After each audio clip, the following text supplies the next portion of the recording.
Hello बच्चों, let's read the question. Question says that if n coins are tossed, then find out the probability of getting either all heads or all tails. Okay, discuss करते हैं। तो यहाँ पे इस question को करने के लिए की कॉन्सेप्ट क्या हो जाएगा? क्वेश्चन का की कॉन्सेप्ट, ठीक है। जस्ट अगर कोई इवेंट ए है, उसका अगर हमें प्रोबेबिलिटी निकालना है, उसका फॉर्मूला क्या होता है? उसका फॉर्मूला होता है favourable condition upon total outcomes या फिर sample space. Total outcomes. Okay, तो सबसे पहले एक चीज देखते हैं, इसको जनरलाइज केस से समझते हैं, ठीक है। तो इसमें बोल रहा है एन क्वाइन है, ठीक है। नंबर ऑफ क्वाइन कितना है? एन। तो जस्ट अगर कंसिडर कर रहे हैं कि एक क्वाइन है, ठीक है, एक क्वाइन हो गया, तो इसमें टोटल नंबर ऑफ केसेस कितना बनेगा? टोटल आउटकम्स की बात करते हैं तो ये बनता है 2 to the power 1, ठीक है। इसका मतलब कि टोटल कितना केस बनेगा? 2। या तो वो हेड आएगा या वो टेल आएगा, ठीक है। वहीं अगर बात करते हैं, अगर 2 क्वाइन है, तो 2 क्वाइन है तो ये कितना हो जाएगा? ये 2 to the power 2, that means 4, ठीक है। तो ये भी 4 कंडीशन बनेगा, ठीक है। ये हो सकता है हेड हेड आ जाए, हो सकता है हेड टेल आ जाए, हो सकता है टेल हेड आए, या फिर टेल टेल आए, ठीक है। ये 4 कंडीशन। इसी तरह से हमारे पास कितना क्वाइन है? एन क्वाइन है, ठीक है। एन क्वाइन, तो टोटल आउटकम्स कितना हो जाएगा?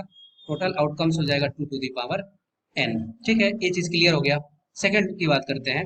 अगर मान लेते हैं कि हमारे पास एक क्वाइन है, ठीक है। तो एक क्वाइन है तो सिर्फ हेड आने की क्या पॉसिबिलिटी हो सकती है? तो सिर्फ और सिर्फ एक ही ऐसा केस होगा जिसमें हेड आ जाए, और एक ही ऐसा केस हो जाएगा जिसमें टेल आ जाए। उसी तरह से अगर बात करते हैं कि अगर 2 क्वाइन है, तब भी दोनों पे हेड आए उसकी एक ही पॉसिबिलिटी है, और दोनों पे टेल आए उसकी एक ही पॉसिबिलिटी है।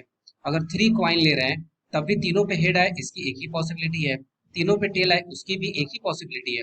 इसका मतलब नंबर ऑफ क्वाइंस कितना भी हो, हेड आने की कंडीशन सिर्फ और सिर्फ एक ही है। तो अगर प्रोबेबिलिटी की बात करते हैं तो P A and this is equal to favourable condition. Favourable condition में क्या है? सारे हेड होना चाहिए।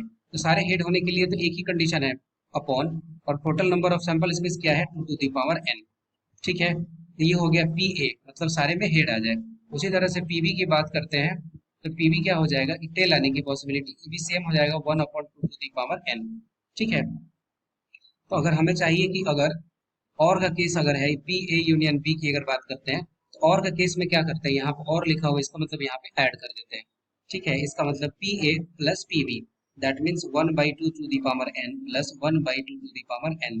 इसको जब एडम करेंगे तो ये 2 to the power n हो गया, 1 + 1 ये कितना हो गया? 2। इसको जब फाइनली सॉल्व करके अगर लिखते हैं तो P A is equal to क्या हो जाएगा?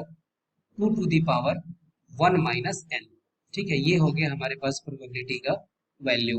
I hope you will be understood it well. Best of luck, thank you.